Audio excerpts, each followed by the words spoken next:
We are back on Taking Care of Business on Koerner Radio, News Talk 1180, 1230 KGEO, and 1410 KERI.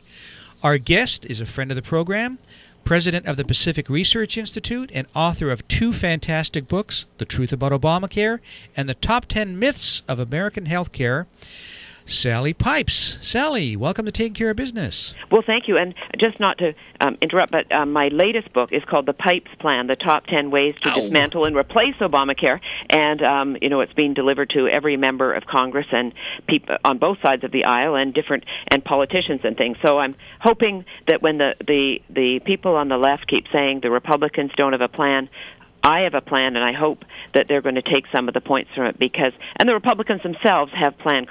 Coburn has plans, Paul Ryan, but I don't know, people on the left seem to think they don't have a plan. Maybe it's because they have several plans, not just one plan. Well, they don't need to read your book. They just need to pass it around to find out what's in it. Yeah, exactly. Oh, that's good. I like that. Yeah. We've actually passed out a bunch of your books to politicians here in Sacramento and locally here. So. Oh, thank you. And actually, a friend of mine is listening to this show in Orange County, and who's a CFO for a company, and I'm going to get him a copy of the book and the owner of the company. So, go ahead, Clay. So, Sally, what was your opinion on the Supreme Court ruling? Well, of course, it came as a bit of a shock, but funnily enough, on the Tuesday before the Thursday, the vote, the decision came down on Thursday, June 28th. My friend John Eastman, who former dean of the law school at Chapman University down in Orange County, had said maybe he had worked with John Roberts in the Reagan administration, and he wasn't as optimistic that the whole thing would be overturned because Roberts is a bit of a non-risk taker. And so I did a few radio shows on the Wednesday saying I'd become a little more pessimistic. But I must say, on Thursday morning after I did a radio show in New York and then rushed to my office to hear the decision, when Justice Roberts said first that that Congress's power to regulate commerce was unconstitutional, I thought, well, they're going to overturn the whole thing.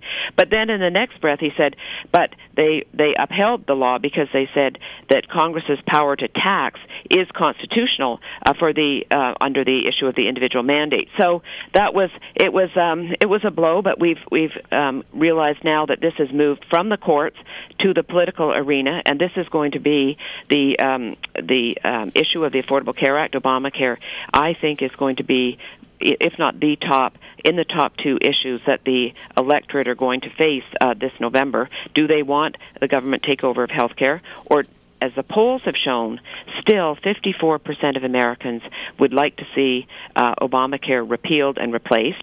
The Republican supposed nominee, it looks like Romney will be the nominee, has said that he will, he's very much in favor of repeal and replace, and of course it would have to be in January of 2013, if the Republicans have the House and the Senate, keep the House and take the Senate, and he is the president, then, of course, it would be up to Congress in the House and the Senate to vote to repeal, and then President Romney would then be able to sign the law repealing Obamacare. But the court also made an interesting ruling. It was 5-4, of course, that the individual mandate was constitutional under Congress's power to tax.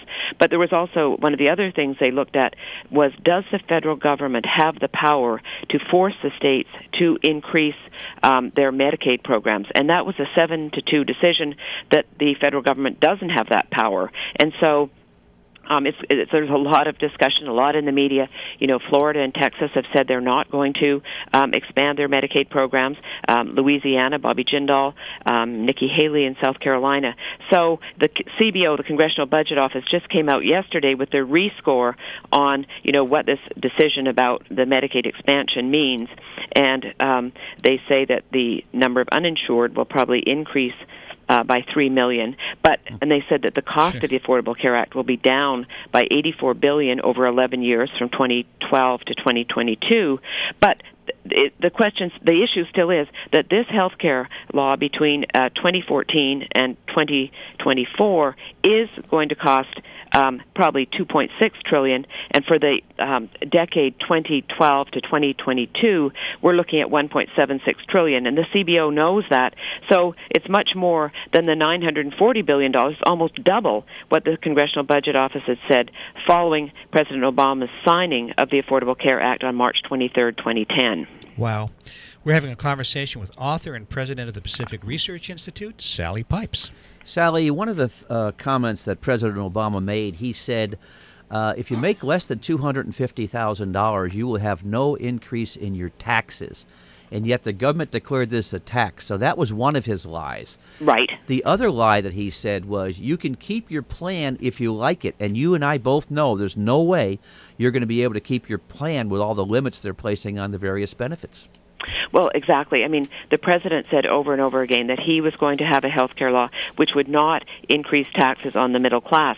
Well, by this ruling, it is being pointed out in the Wall Street Journal and other sources that 75% of this so-called tax for those people who don't have health insurance, the tax that they will have to pay to the IRS, 75% will be paid by people, Clay, earning under $120,000 a year. This is a huge tax on the middle class. And for those people who don't follow this like we do, the individual mandate, the tax would come into effect in January 1st, 2014, starting at if you don't have health insurance, $95 or 1% of income, going up in 2016 to a maximum of $695 or 2.5% of income, whichever is greater. And we all know that young people would rather pay that fine than spend $5,000 to $6,000 a year on a health plan. So, but this is a big burden on the middle class, and I think the president, he had an early bump up from the decision that his act was upheld. But I think he's going to have a lot of, as Ricky Ricardo and I Love Lucy would say, he's going to have a lot of splaining to do on how he lied to the American people. The other thing, of course, is the president said over and over again, if you like your health insurance plan and you like your doctor, nothing will change. Well, the Congressional Budget Office said a couple of months ago they believe between 3 and 20 million Americans are going to lose their employer-based coverage as it stands now. Deloitte just came out yesterday with a study saying that they believe 1 in 10 employees is going to lose their employer-based coverage. McKinsey said up to a third. And Doug Holtz-Eakin, former head of the Congressional Budget Office, said somewhere around 30 million Americans. So we're already, because 2014 is getting close, and because there's a lot of discussion about the employer mandate and what employers are going to do, I think it's definitely the case that a lot of employers are going to say, we would rather pay that $2,000 or $3,000 per employee fine to the government, and our employees can go and get their own insurance in the health exchanges that the states, if your particular state sets up an exchange. And as you know, Clay, in California was the first state to take money for the setting up of the exchange. And Peter Lee has been having a lot of trouble, and I guess he's just hired Accenture to see, if they can get something going. But I think it's proving a lot more difficult than it seemed at the beginning. Well, Peter Lee's trying real hard, and I give him credit for that. But also the employer penalties, you talked about the $2,000 and the $3,000, it's not going to stay at that. And there's still going to be requirements for the employers to give employees a certain amount of dollars towards their benefits, especially if they elect to go into the exchange. Right, exactly. And there's just no question this is going to be incredibly expensive. And that's why I think it's so very important that the American people, because they don't like it, that they do cast their ballots in a way that will we hope, see the repeal and replace early in 2013 of this legislation. Because I don't know, Marty, you're from Canada. I grew up in Canada under a single-payer system where government controls the global budget for health care. And what happens is governments have no idea of what the demand for a product will be until they say it's free. And, of course, in Canada, they set a global budget, 11.4% of gross domestic product, which is much lower than our 17.9% of GDP here in America. But by setting that global budget at 11.4%, you have long waiting lists for care, rationed care, and lack of access to the latest treatments and technology. And the Fraser Institute in Vancouver just came out with their new numbers showing that the average wait from seeing a specialist to getting treatment by a specialist is 9 9.5 weeks, so that's over 2 months. And the wait from seeing your primary care doctor to treatment is 19 weeks. That's about just over 5 months. And the same thing is going to happen in this country. And I believe that, with the essential benefit plan that the government is mandating, that employers